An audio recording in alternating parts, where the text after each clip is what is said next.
कहते हैं इश्क और मुश्क छुपाए नहीं छुपता है। यदि किसी को किसी से प्यार मोहब्बत हो जाए तो वह उसके प्यार में इतनी हजार तरह के उबाल मारता है।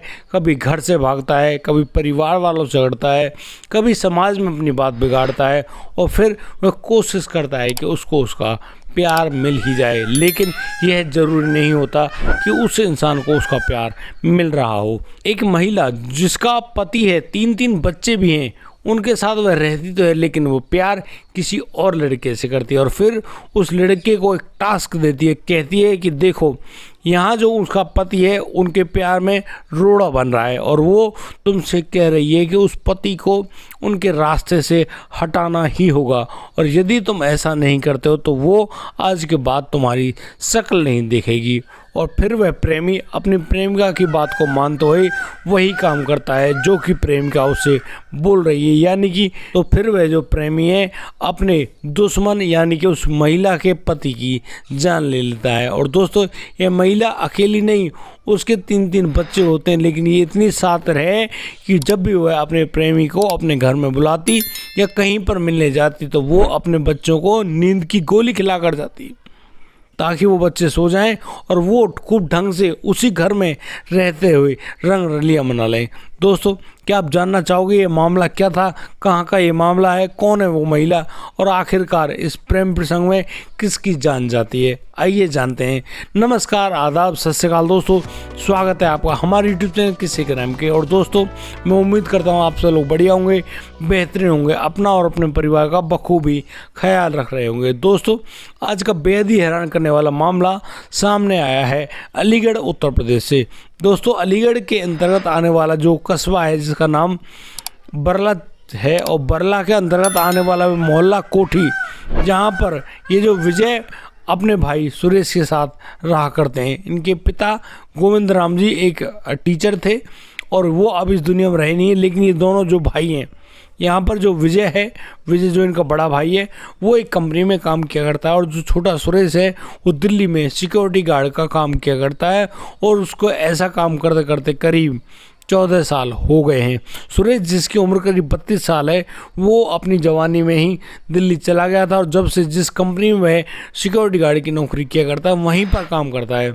इसी दौरान उसकी एक शादी भी होती है और शादी उसकी पत्नी बीना से हुई है। बीना एक खूबसूरत महिला। अब यहाँ पर सुरेश अपनी पत्नी को पाकर बेहद खुश, लेकिन भाई उसको छुट्टियाँ जब मिलती तब वो आता कभी 10 दिन में कभी 15 दिन में अपने घर लौट कर आया करता और बस अपने पत्नी अपने बच्चों से मिलता जुलता। दोस्तों इनके पास इनके परिवार में 3 बच्चे भी हैं, जिनमें बड़े बच्चे जिसकी उम्र करीब 10 साल है और छोटा बच्चा 8 साल का है, उससे छोटा है 6 साल का है। बड़ा हंसी खुशी परिवार। और इसी प्रकार से वो जो सुरेश है अभी हाल फिलहाल में यानी कि अलीगढ़ आया हुआ था और अपने घर के बाहर बैठकर अपने मोबाइल में कोई वीडियो वगैरह चला रहा होता है। उसी समय वहाँ पर वो लड़का जिसका नाम मनोज है वो आता है और अपने पास से जो गोली चलाता है और वो गोली सीधी लगती है सुरेश को। सुरेश को जैसे गोली लगती है सुरेश धड़ाक नीचे गिर जाता है। इतने में उसका जो बड़ा भाई विजय जो कि वहीं पर मौजूद था, वो एक दुकान में था, वहाँ से एक वजन तोलने वाला जो बाट है उसको उठाता है और उस लड़के मनोज पर फेंक कर मारता है। मनोज दूसरी गोली उस विजय के ऊपर भी दाग देता है और उस गोली का जो एक छर्रा है उस विजय के कान को छूकर निकलता है, जिसके कारण वह जो विजय भी वहीं पर घायल होकर गिर जाता है। अब तो ये जो लोग हैं, ये मनोज तो यहाँ से भाग खड़ा हुआ, अब वो कहाँ गया उसके बारे में किसी को जानकारी नहीं, लेकिन हाय तो वो मच गई कि आखिर सुरेश की जान क्यों ली गई है। अब दोस्तों यहाँ पर पुलिस के पास भी फ़ोन कर दिया जाता है, लेकिन पुलिस जैसे ही थाने से बाहर निकलने वाली होती है उसी समय थाने में एक युवक पहुंचता है। वो युवक होता है वही लड़का मनोज और वह पुलिस वालों के सामने अपने आप का सरेंडर करते हुए कहता है कि साहब उस गोली कांड को करने वाला वही लड़का है और ये रही वो रिवॉल्वर तमंचा और इसी से उसने ये गोली दागी है। अब पुलिस वाले बड़े हैरान, भाई वाह ये कैसा आरोपी जो खुद आत्मसमर्पण करने आया है। बस इसी बात पर पुलिस भी उसको अपनी गाड़ी में बिठा लेती है, तमंचे को भी ले लेती है और सीधी उसी जगह पर यानी कि मोहल्ला कोठी में पहुंचती है। वहां जाकर देखा जाता है तो वो जो लड़का सुरेश है जिसकी उम्र करीब 32 साल है वहीं पर मृत पड़ा होता है। अब दोस्तों उसकी बॉडी को वहाँ से उठा लिया गया, पोस्टमार्टम के लिए सरकारी अस्पताल भिजवा दिया। अभी तो वहाँ की जो बॉडी है वो आने वाली है। लेकिन पुलिस छानबीन जुट गई उस मनोज से कि आखिर तुमने इस युवक को गोली क्यों मारी है, तुम्हारी कोई जाति दुश्मनी है क्या, क्या कहानी है, क्या तुम करना चाहते हो, मतलब अब बात बताओ। अब जो पुलिस है मनोज को जब लेकर गई है थाने में, तो यहाँ पर जो थाने में मनोज अब बताता है कि वह अकेला इस पूरे मामले में गुनहगार नहीं है। दरअसल इसको इस पूरे काम को करने की जो बात कही है वो उसकी प्रेमिका बीना ने कही है। अब बीना का नाम जैसे पुलिस के सामने आता है, अब पुलिस पूछती है भाई ये बीना कौन है। और दोस्तों बीना के बारे में बताता है मनोज कि वो उसकी प्रेमिका है और सुरेश की पत्नी है। अब यहाँ पर दिमाग घूम गया पुलिस का, भाई वाह। फिर तो पुलिस की एक टीम तुरंत वहाँ पर पहुँचती है और फिर सुरेश की पत्नी बीना, जो कि अपने घर में रोने धोने का बड़ा ज़बरदस्त नाटक कर रही होती है, उसको उठा कर लाती है।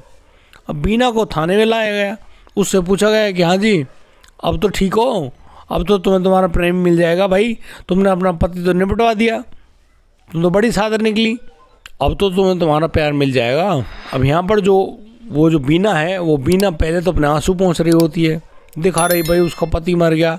लेकिन अब पुलिस उसे कहती है कि ऐसा है बीना, ये ढोंग नाटक करना ये तो बीती बात हो गई, ये मत करो।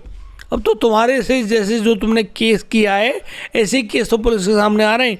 अब किसी भी पत्नी के इन आंसुओं पर यकीन नहीं किया जा सकता। अब ऐसा है तेरा प्रेमी तेरे सामने बैठा है, अब तो अपनी कहानी बोल, क्यों आरोप तो निश्चित हो गया, ये काम तो तूने कराया है। अब कराया क्यों, कैसे कराया, अब ये कहानी तो तुझे बतानी होगी। अब जो बीना है, बीना अपने प्रेमी की आंखों में देखती है और फिर उसकी जो कातिल मुस्कान होती है ना, उसके होठों पर साफ दिखाई दे रही है। अब तो पुलिस भी उसको देख रही है, कह रही है भाई वाह बीना कमाल कर दिया, अरे आरोपी हो तो तेरे जैसा, 13 साल शादी के हो गए और अब तेरे चेहरे पर जो मुस्कुराहट है ना, ये एक बड़ी गजब की मुस्कुराहट है सच में। अब बता दो तुम दो ही, क्या दिक्कत है। अब वो जो बीना है वो कहती है कि साहब वो इस लड़के मनोज से बहुत ज़्यादा मोहब्बत करती है। दोस्तों बीना की उम्र करीब 30 साल होती है, जबकि उसका प्रेमी मनोज जो है उसकी उम्र करीब 27 साल है, 3 साल छोटा। लेकिन भाई मोहब्बत बड़ी ही ज़बरदस्त। अब तो इन दोनों के किस्से ऐसे शुरू हो गए कि जब इनका जो मामला एक दूसरे से मिलने का शुरू हो जाता है, अब तो ये लोग अक्सर मिला करते हैं। अब इनकी जो खबर है, क्योंकि गांव में तो भाई कोई बात है पता ही पड़ जाती है सबको। अब इन बातों को इस युवक के बारे में लोग जान जाते हैं, वो बताते हैं सुरेश को भाई तेरी पत्नी के हालात ठीक नहीं है, चाय चलना अच्छा नहीं है, वो तो उस लड़की के साथ लगी हुई है। अब यहाँ पर भाई वो जो लड़का सुरेश है वो अपने भाई से बताता है, पंचायत होती है, पंचायत में फैसला ले जाता है कि भाई इन दोनों को अलग किया जाए, भाई यहाँ रहेंगे तो बात बिगड़ जाएगी। अब वो लड़का जो मनोज है उसको गांव से बाहर भेज दिया जाता है। लेकिन भाई अब दो प्रेमी जो इश्क में पड़ गए हों उनको दूर रखना बहुत ही मुश्किल होता है। अब इनको लगता है भाई गांव वाले तो इनको मिलने नहीं देंगे, एक काम करो गांव से बाहर मिलते हैं। और फिर ये दोनों प्लानिंग करते हैं दिल्ली जाने की, और फिर दोनों दिल्ली जाते भी हैं। बच्चों को झूठ बोला, सुरेश घर पे था, वो दिल्ली चली गई, कह के गई किसी रिश्तेदार के यहाँ जाना है। बात ओके। दिल्ली में जाने के बाद ये लोग एक होटल में जाते हैं और वहाँ पर रहते हैं। और भाई काम कोई और काम तो है नहीं इनका, भाई मिले हैं, संबंध तो बनेगा इन दोनों के बीच में। और बस इसी मामलात में जो पुलिस का छापा उन दोनों पड़ जाता है और पुलिस उन दोनों को पकड़ भी लेती है। लेकिन यहाँ पर यह पत्नी यानी कि जो बीना प्रेमिका है यह उसको बचा कर लाती है। उसको कोई उल्टे सीधे बयान दिए होंगे भाई, उन बयानों को देने के बाद वो जो महिला है अपने प्रेमी को दिल्ली पुलिस से बचा कर ले आती है। ये लोग वापस आ गए, कहानी यहाँ पर भी नॉर्मल हो गई। फिर दोबारा पंचायत होती है कि ये लोग मान नहीं रहे भैया, आज भी यही काम कर रहे हैं, इसी कांड की वजह से ये लोग नाम ही हो गए भाई, दुनिया जान रही है इन लोगों को, दिल्ली में पकड़े गए रंगे हाथ। अब तो पंचायत फिर दोबारा हुई, फिर उस लड़के को सजा दी जाती है कि तू आज के बाद इस गांव में नहीं आएगा। और भाई सुरेश तू अपनी पत्नी को डांट डपट कर रख, तुझे नौकरी छोड़नी पड़ेगी छोड़ दे। और सुरेश कहता है साहब मैं नौकरी छोड़ दूंगा, बच्चों के लिए खाऊंगा कमाऊंगा कैसे, भाई पैसे भी ज़रूरी होते हैं। तो वो कहता है अपनी पत्नी को समझा अब यहाँ पर बीना वो कहती है ठीक है वो समझ जाएगी, कोई बात नहीं है। बच्चों की परवरिश के लिए वो सुरेश भी कोई खास बड़ा कदम नहीं उठाता है। अब लगता है कि कहानी नॉर्मल हो जाएगी, लेकिन नहीं, दो प्रेमियों को रोकना बहुत ही मुश्किल काम होता है भाई। जिसको ये इश्क वाला भूत सवार हो जाता है ना, वो ऐसे ही थोड़ी मानता है। और फिर ये जो लड़का मनोज बाहर रहता है, इनकी फोन पर बातचीत हुआ करती है, और इसी बातचीत के दौरान ये लोग फिर से निर्णय लेते हैं कि भैया ऐसा है, मिलना पड़ेगा। अब तो ये लोग अलीगढ़ जाते हैं, अलीगढ़ के कोई होटल में फिर मिलते हैं, इनके बीच में वही संबंध कायम होते हैं। अब ये सब तो बिल्कुल हो गया। यहाँ ये सब काम करने के बाद महिला गांव में आती है और बड़े रौब से कहती है कि भैया वो तो अपने प्रेमी के साथ ही खुश है, सुरेश तू कहीं जा। उधर सुरेश भैया खूब संभालने की कोशिश करता है, लेकिन नहीं, कोई बात नहीं टिकती है। अब जो पंचायत है वो दोबारा बैठाई, तीसरी बार बैठाई जाती है, और इसी पंचायत के दौरान ये निर्णय लिया जाता है कि आज के बाद इन दोनों का मिलना 100% बंद कर दिया जाए, फ़ोन नंबर वगैरह सब तोड़ दिए जाए, सारी बात। अब जो वह मनोज है वो पंचायत से भाग जाता है, उधर में महिला पंचायत से भाग गई। सुरेश काफ़ी समझाता बुझाता है, कहता है कि यार तुम मान जाओ, इस तरह की बात मत किया करो, लेकिन भाई उनका जो भूत है ऐसे थोड़ी उतरेगा।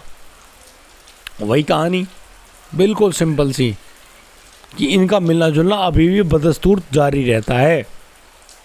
उधर वो जो सुरेश है जब छुट्टी आता है अपने घर पे होता है और बैठा हुआ होता है, उससे एक रात पहले ये जो पत्नी है ये अपने पति और बच्चों को नींद की गोली खिलाकर सुलाकर उस प्रेमी को अपने घर बुलाती है, उसके साथ प्लानिंग करती है, उसको एक तमंचा ला कर देती है और उससे कहती है कि ये लो तमंचा और अब तुमको ये काम करना है, यानी कि उसके पति की जान लेनी है। और हाँ, यदि तुम ये काम नहीं कर पाए तो आज के बाद उससे मिलने मत आना, वो तुमको अपनी शक्ल भी नहीं दिखाएगी। यानी कि एक टास्क दे दिया और फिर अब तो उसकी परीक्षा है ही भाई टास्क में। वो जो लड़का है वो चला गया मनोज। अब दूसरे दिन जब सुरेश अपने घर के बाहर बैठा हुआ था अपने चबूतरे पर, आते ही वो जो लड़का है मनोज उसके ऊपर गोली दाग देता है। अब ये सब कुछ देख रहा था, होता है उसका बड़ा भाई विजय। विजय तुरंत दुकान में से उस बाट को उठाकर उस लड़के मनोज में फेंक के मारता है। उधर जो मनोज है एक गोली विजय पर दाग देता है। अब उसका निशाना चूक गया, विजय बच गया, लेकिन उसके कान को छर्रा क्षतिग्रस्त करता हुआ निकल गया। और उधर मनोज ने जाके पुलिस के सामने सरेंडर कर दिया। ये बीना भी पहुंच गई। अब उन लोगों को कोर्ट के सामने पेश करते हुए, जज साहब सामने पेश करते हुए पुलिस ने 5 दिन के लिए रिमांड पर रखा है। उनसे और भी कड़ी पूछताछ की जा रही है, और तो और अब उनको जेल में भेज दिया जाएगा। क्या वो जेल में मिल पाएंगे? नहीं, जेल में महिलाओं की और पुरुषों की अलग अलग सेल होती है, अलग अलग तरीके से रहते हैं। क्या ये प्रेमी और प्रेमिका दोनों मिल पाएंगे? कभी भी मुझे तो लगता नहीं। लेकिन एक आदमी की जान लेने के जुर्म में वह उम्र कैद की सज़ा तो है ही, अब बुढ़ापे में इसका लड़ा लेना। बाहर बहुत ज़बरदस्त बारिश आई हुई है, बहुत सारी आवाज़ भी आपको सुनाई पड़ रही होंगी, उसके लिए मैं क्षमा चाहता हूँ। लेकिन भाई मौसम ही बारिश का है, सावन की पहली बरसात, आप सब लोग भी आनंद लीजिए, और शायद आनंद लेने का मन तो हमारा भी है। बाकी आज के लिए सिर्फ इतना ही। अब दीजिए मुझे इजाज़त, मिलता हूँ कल, लाता हूँ एक और अनोखा मामला। तब तक के लिए आप बढ़िया रहें, बेहतर रहें, और हाँ सावधान और सचेत रहें, क्योंकि ऐसी घटना किसी के साथ भी हो सकती हैं। जय हिंद, जय भारत।